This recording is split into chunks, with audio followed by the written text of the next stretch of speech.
Pride and Prejudice Chapter 15.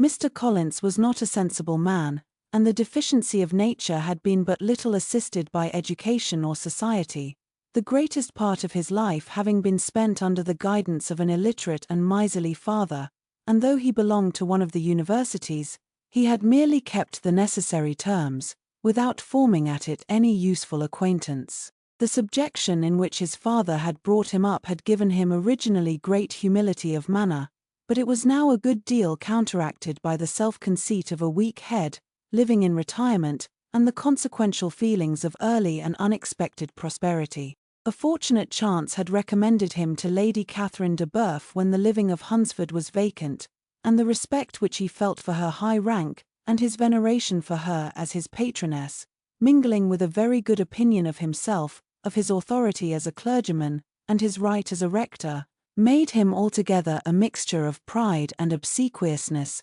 self-importance and humility. Having now a good house and a very sufficient income, he intended to marry, and in seeking a reconciliation with the Longbourn family he had a wife in view, as he meant to choose one of the daughters, if he found them as handsome and amiable as they were represented by common report. This was his plan of amends or of atonement for inheriting their father's estate, and he thought it an excellent one, full of eligibility and suitableness, and excessively generous and disinterested on his own part. His plan did not vary on seeing them.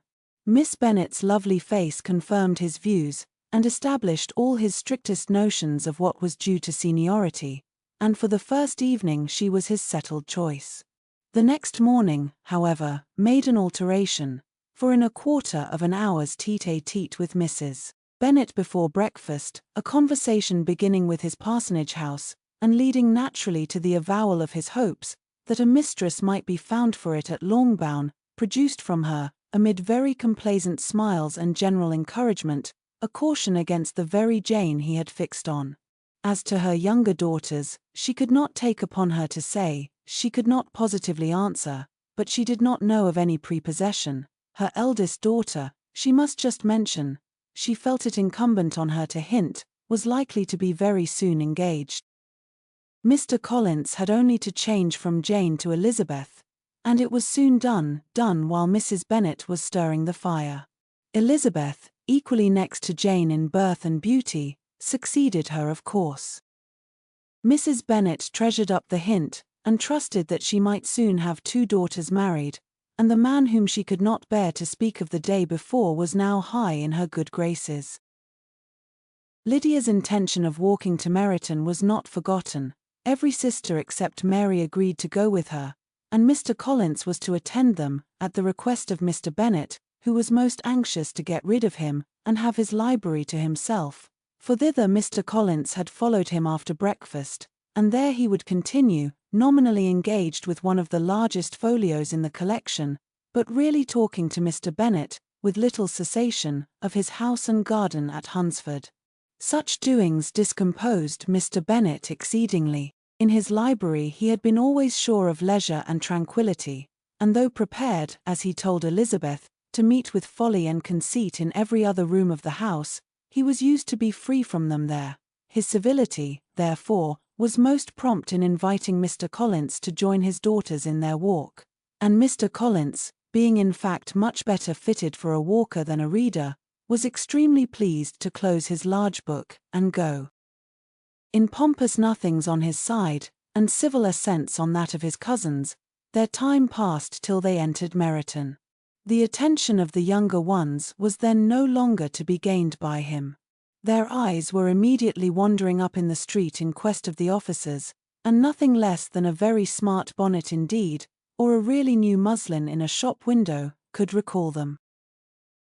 But the attention of every lady was soon caught by a young man, whom they had never seen before, of most gentlemanlike appearance, walking with another officer on the other side of the way. The officer was the very Mr. Denny concerning whose return from London Lydia came to inquire, and he bowed as they passed. All were struck with the stranger's air, all wondered who he could be, and Kitty and Lydia, determined if possible to find out, led the way across the street, under pretense of wanting something in an opposite shop, and fortunately had just gained the pavement when the two gentlemen, turning back, had reached the same spot. Mr. Denny addressed them directly, and entreated permission to introduce his friend, Mr. Wickham, who had returned with him the day before from town, and he was happy to say had accepted a commission in their corps. This was exactly as it should be, for the young man wanted only regimentals to make him completely charming. His appearance was greatly in his favor. He had all the best part of beauty, a fine countenance, a good figure, and very pleasing address. The introduction was followed up on his side by a happy readiness of conversation, a readiness at the same time perfectly correct and unassuming, and the whole party were still standing and talking together very agreeably, when the sound of horses drew their notice, and Darcy and Bingley were seen riding down the street. On distinguishing the ladies of the group, the two gentlemen came directly towards them, and began the usual civilities. Bingley was the principal spokesman, and Miss Bennet the principal object. He was then, he said, on his way to Longbourn on purpose to inquire after her. Mr. Darcy corroborated it with a bow, and was beginning to determine not to fix his eyes on Elizabeth, when they were suddenly arrested by the sight of the stranger, and Elizabeth, happening to see the countenance of both as they looked at each other, was all astonishment at the effect of the meeting. Both changed colour, one looked white, the other red. Mr. Wickham, after a few moments, touched his hat to a salutation which Mr. Darcy just deigned to return. What could be the meaning of it? It was impossible to imagine, it was impossible not to long to know. In another minute, Mr. Bingley, but without seeming to have noticed what passed, took leave and rode on with his friend.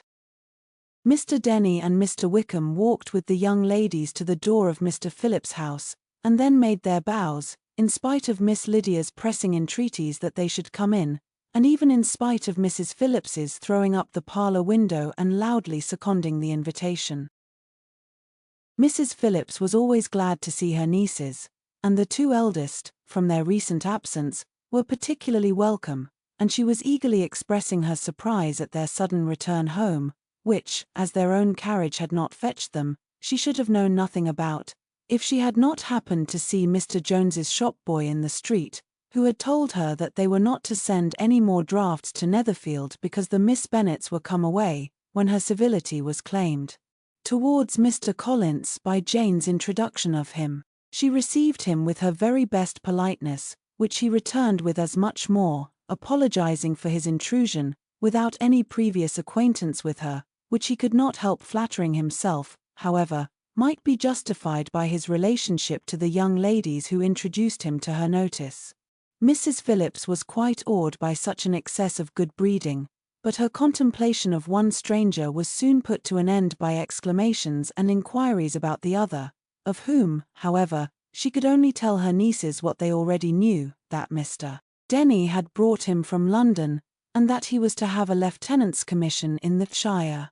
She had been watching him the last hour, she said, as he walked up and down the street, and had Mr. Wickham appeared, Kitty and Lydia would certainly have continued the occupation, but unluckily no one passed windows now except a few of the officers, who, in comparison with the stranger, were become stupid, disagreeable fellows.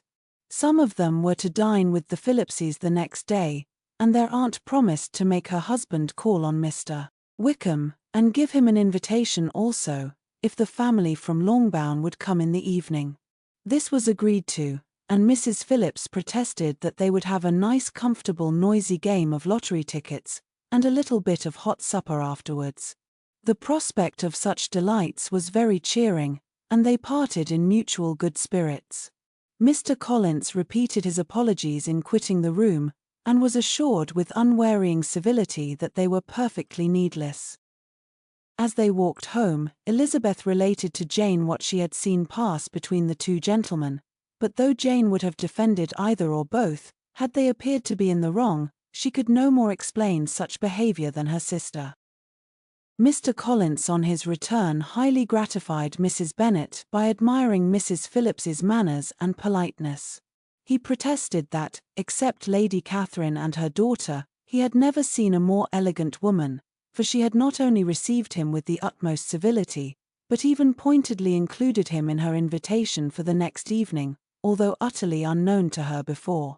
Something, he supposed, might be attributed to his connection with them, but yet he had never met with so much attention in the whole course of his life.